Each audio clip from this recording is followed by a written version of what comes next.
เย็น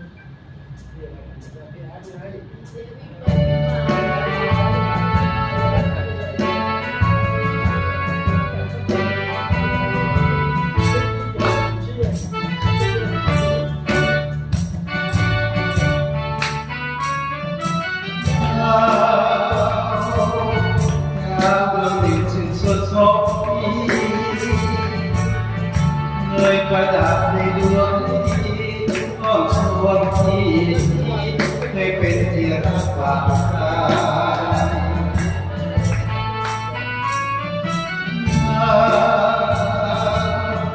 โลกมีกิจในชีวิตลมพิโรธดำลงใจจับเท้ามือใจก็ใช้คำแรง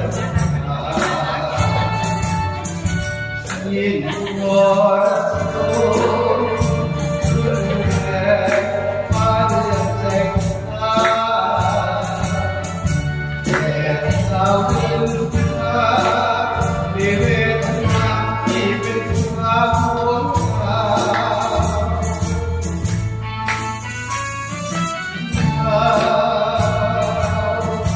ดาวมาดับในแบบฟ้า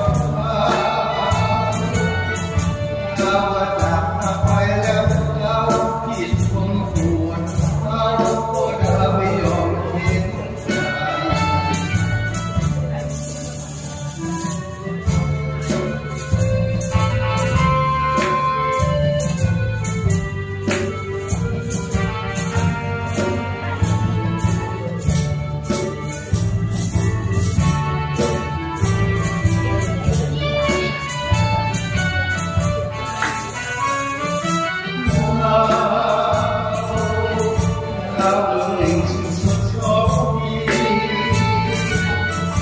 ใจประดับในดวงที่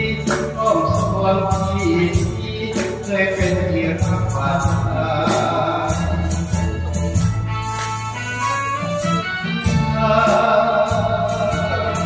โลกมีอีกหนึ่งชีวิตมนที่โลกดำโลกไทยจับเท้ามือชายช้อนกายตำแหน่งยินวอนโอ้รุ่นแห่ฟ้าเรืองแสงตาแต่ชาวเมืองมีเวทนาที่เป็นความหวงหา